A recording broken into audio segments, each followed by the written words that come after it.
प्रियंका गांधी 10 मे रोजी महाराष्ट्र दौऱ्यावर, मवियाच्या उमेदवारासाठी प्रचार सभेचं आयोजन। लोकसभा निवडणुकीच्या पार्श्वभूमीवर समाजवादी पार्टीत मोठा फेरबदल, प्रयागराजचे श्यामलाल पाल समाजवादी पार्टीचे उत्तर प्रदेशचे नवे प्रदेशाध्यक्ष। मोदींची उद्या अहमदनगरमध्ये प्रचार सभा, महायुतीचे उमेदवार सुजय विखे पाटलांसाठी प्रचार सभेचं आयोजन।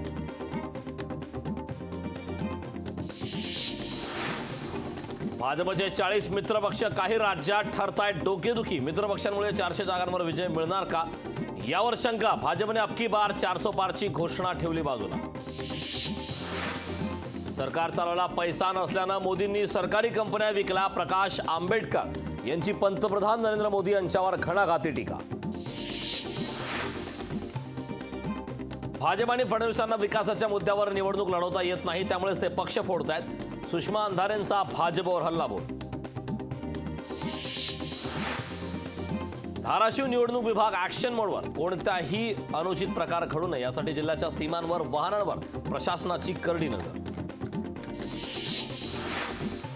गडचिरोलीत सीआरपीएफचे सर्च ऑपरेशन, गडचिरोलीच्या तिपागड येथे सर्च ऑपरेशन राबवलं।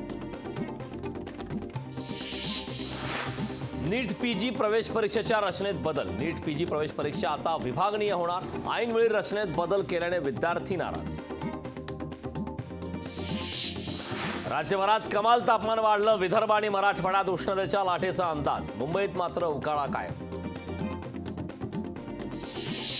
विदर्भासह महाराष्ट्रात आजपासून अवकाळी पावसाला होणार सुरुवात, कोकण आणि मध्य महाराष्ट्रात पावसाला 10 मे नंतर अवकाळीची शक्यता।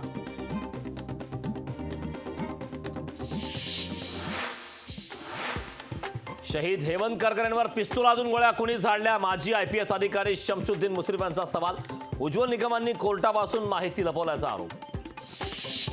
वडट्टीवारांच्या वक्तव्याचा जनता बदला घेणार, मतांच्या लाचारीसाठी काँग्रेसची अशी वक्तव्य, मुख्यमंत्री एकनाथ शिंदेंची टीका। आरएसएस आणि हेमंत करकर यांच्यात संघर्ष सुरू होता, विजय वडट्टीवारांच्या आरोपांवर संजय राऊतांची प्रतिक्रिया।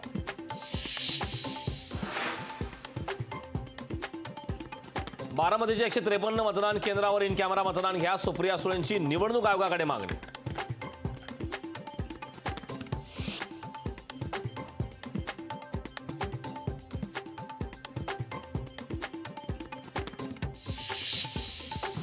शांतिगिरी महाराजांमुळे महायुतीचं टेन्शन वाढलं, शांतिगिरी महाराज निवडणूक लढण्यावर ठाम, अर्ज माघार घेण्याचा आज शेवटचा दिवस। जेपी गावित यांची दिंडोरी लोकसभा मतदारसंघातून माघार, महाविकास आघाडीला मोठा दिलासा, गावितांकडून भगरेंना पाठिंबा जाहीर।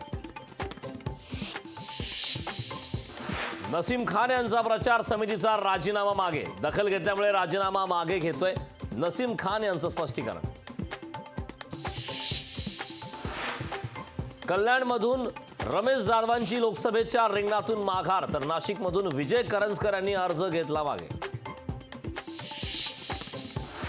अजित पवारांनी केलेल्या नकलवर रोहित पवारांचं प्रत्युत्तर, ईडी सीबीआय कारवाईवेळी दादांच्या डोळ्यात अश्रू होते, रोहित पवारांचा टोला। लोकशाही मराठी ऐका, पहा, जागरूक रहा।